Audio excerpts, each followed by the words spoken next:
couple of days ago, the game was released on Steam, and I decided to review it, sit down, and enjoy watching. The Division at one time made a lot of noise, but the furor after the announcement at E3 2013 was quickly replaced by indignation, thanks to a noticeable graphic downgrade. A sea of promises from developers, a world record sales among new IPs, and a massive outflow of players after the release. The original game suffered from monotonous missions and a lack of high-level content, which is a wide promising project quickly bored the audience. However, by the end of the same year, the authors corrected most of flaws by introducing a decent amount of new material, and the number of players returned to release figures. It's no surprise that Ubisoft has taken on a sequel.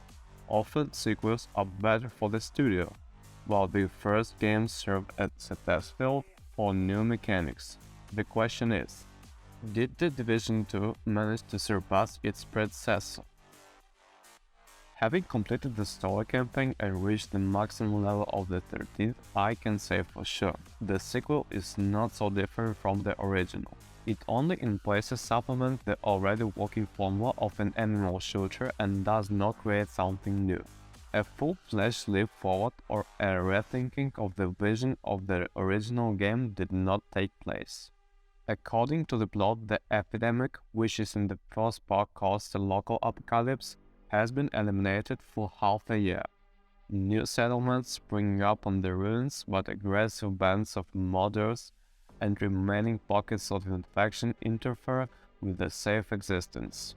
Here and there, conflicts were up on the basis of an acute shortage of resources, and some of the agents of the special squad are preparing for a full-scale coup d'etat. Naturally, you'll have to save the day in the same way as in all other Ubisoft sandboxes. Travel around the open world, discover locations, get involved in all the firefights in a row and pump skills.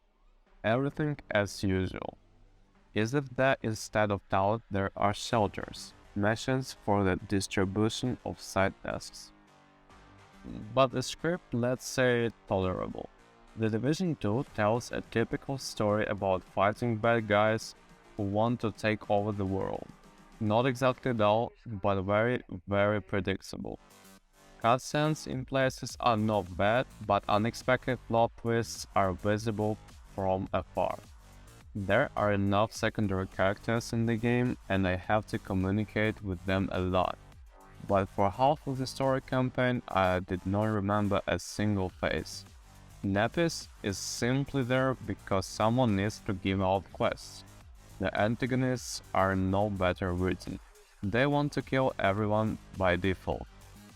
With weapons in the Division, everything was fine before, and now it's even better.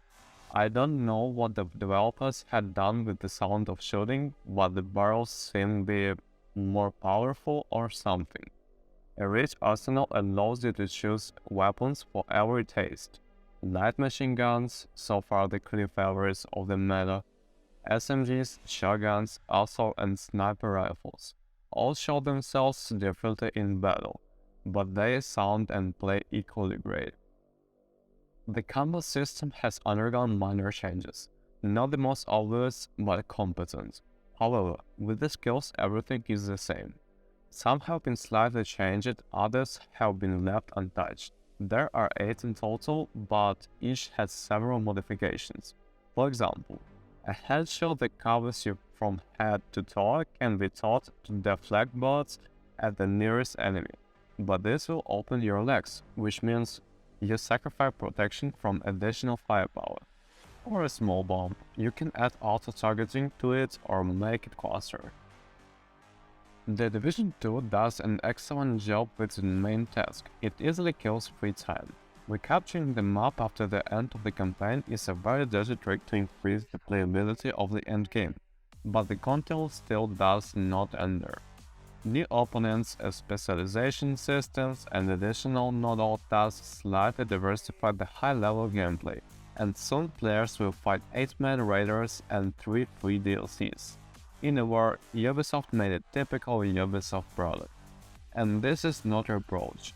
However, if you dwell on every little thing in detail and disassemble the project into cogs, it seems the developers did not give their all, 80% at the most. The pleasure of a wonderful combat system and an interesting world once again overshadowed the monotony. And it seems to play well, but the usual for Ubisoft breakthrough sequel is not here. Or maybe I just played too little. Thank you for watching us, all the best.